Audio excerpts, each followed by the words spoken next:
नमस्कार। आज किसान आंदोलन का शंभू बॉर्डर पे तीसरा दिन था और कल की गतिविधियों से आज 5 बजे की मीटिंग फिक्स हुई थी। अभी मीटिंग जारी है और मीटिंग के बाद की कोई रिपोर्ट अभी मेरे पास नहीं है, पर ये ज़रूर सामने बात आ गई है कि सरकार जो है वार्ता कर रही है लगातार और वो चाह रही है कि किसान जो एकत्र हुए हैं पंजाब के एमएसपी के और बाकी 9 मांगों को लांबित मांगों को लेकर, वो दिल्ली की तरफ कुछ ना करें, क्योंकि सरकार को डर है अगर दिल्ली कुछ करेंगे तो लॉ एंड ऑर्डर सिचुएशन तो होगी ही होगी। और जो अब ये ईवीएम को लेकर मुद्दा उठ रहा है या अग्निवीर को लेकर मामला उठ रहा है या ओल्ड पेंशन स्कीम को लेकर जो हमारे रिटायर्ड फौजी और कर्मचारी हैं वो सरकार के खिलाफ खड़े हैं, तो कहीं ऐसा ना हो कि फिर से सिविल सोसाइटी के लोग, सुप्रीम कोर्ट के लॉयर्स और किसान आंदोलन के साथी सरकार के लिए मुश्किलें बढ़ा दें। कुछ लोगों का ये भी कहना है कि हो सकता है आचार संहिता के तहत इलेक्शन अनाउंस हो जाए तो आचार संहिता लग जाए तो उसके बाद सारी बात ही खत्म हो जाए।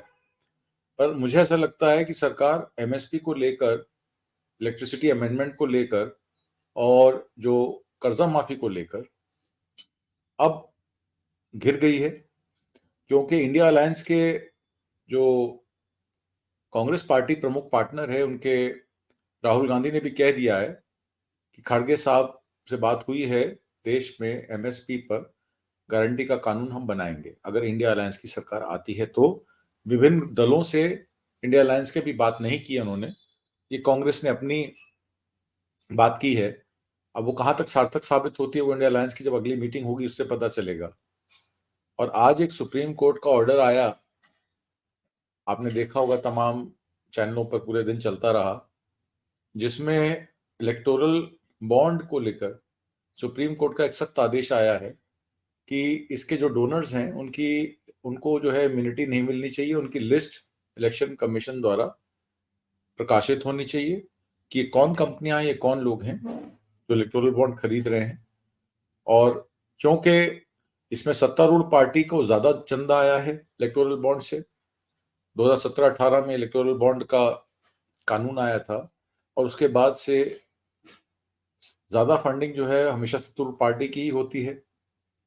इसका फायदा स्टेट गवर्नमेंट्स को भी होता है। वेस्ट बंगाल में जैसे ममता बनर्जी हैं या उड़ीसा में बीजू पटनायक हैं, और उससे पहले जैसे कर्नाटक में अब सरकार सिद्धारमैया जी की है।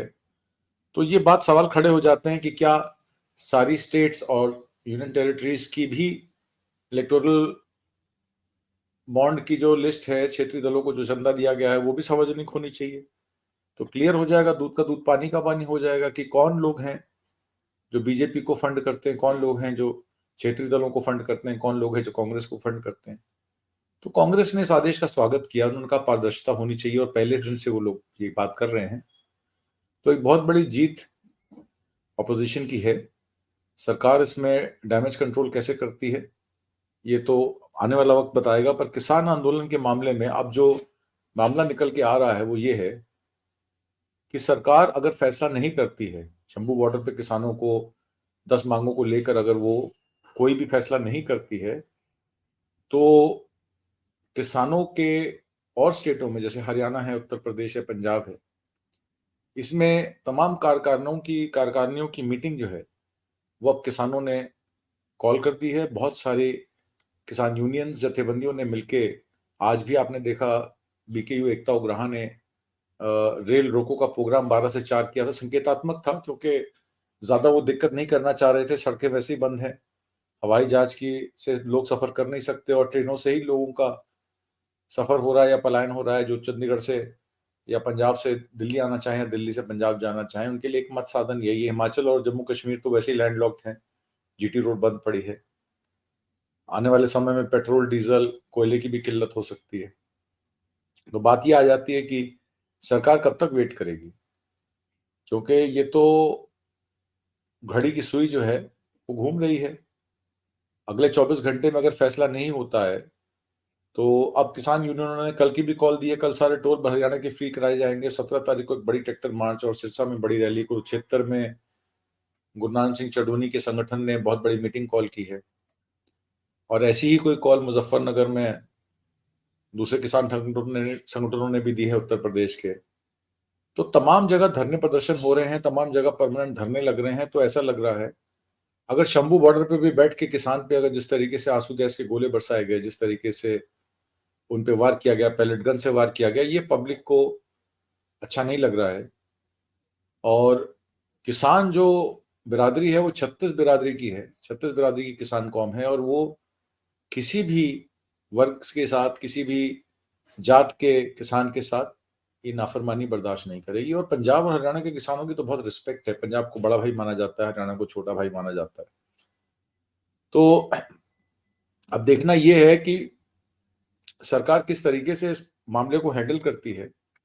सरकार अभी भी कोशिश कर रही है कि एसवाईएल मुद्दे पर पंजाब और हरियाणा आपस में झगड़ा कर लें संगठन कि भाई एसवाईएल के मामले में तो पंजाब भी जो है पानी नहीं देना चाहता और हरियाणा भी एसवाईएल के मुद्दे पे जो है पंजाब के साथ लॉगर हेड्स पे है। और ये सारी मामले पॉलिटिकल है। अगर ये ढंग से अगर इसको एसवाईएल के मुद्दे को सॉर्ट आउट किया होता तो 90 के दशक में ही ये पॉलिसी बन चुकी होती। बट चूंकि पॉलिटिकल पार्टीज को वोट लेने होते हैं, उनके लिए फायदेमंद का सौदा होता है कि स्टेट्स आपस में लड़ें ताकि सेंटर मजबूत हो, और सेंटर फिर कोई भी अध्यादेश लगा के अपना स्टेटों को कंट्रोल कर ले। उनका प्रिवी पर्स भी अब जीएसटी के दायरे में आ गया है, तो सारी स्टेट्स जो है वो जीएसटी के लिए सेंटर की सरकार की तरफ मुंह मोड़ के देखती हैं। और सेंटर की सरकार, डबल इंजन की सरकार जहां होती है वहां ज्यादा फंड आसानी से मिल जाते हैं, जहां नहीं होती है वहां मुश्किल से मिलते हैं। तो ये सब चीजें हैं, centre state relations, cooperative federalism, opposition rule states, किसानों की समस्या 2018-17 से तो बहुत प्रखर है, उससे पहले की चली आ रही है। एक एस्टिमेट के मुताबिक अगर किसानों को उनकी माकबूल कीमत C2+50 फॉर्मूले पे मिल गई होती तो आज 50-60 लाख करोड़ रुपए का कर्जा किसानों का सरकार पे है होता, अगर C2+50 फॉर्मूले से कैलकुलेशन की जाए। तो सरकार को किसान यही तो कह रहे हैं कि अब तक जो नुकसान हुआ वो तो हम चलो सह लेंगे, पर अब आगे हमारे बच्चों का फ्यूचर जो है वो अंधेरे में है। तो इसलिए अब आप इसमें कोई फैसला तुरंत प्रभाव प्रकार से लीजिए, क्योंकि नौकरियां आपने बंद कर दी, फौज में बच्चा जा नहीं सकता, प्राइवेट सेक्टर में नौकरियां हैं नहीं, और जितनी भी आप जीडीपी ग्रोथ और विकसित भारत देख रहे हैं, ये विकसित भारत सिर्फ शहरों में बसता है। ये सिर्फ दिल्ली, बंबई, चेन्नई, हैदराबाद, बेंगलोर में बसता है। जो ग्रामीण भारत है, जो असली भारत है, वो तो कोई दिखाता ही नहीं। ना गोदी मीडिया चैनल दिखाते हैं, ना सत्तारूढ़ पार्टी के लोग उसके बारे में बात करते हैं।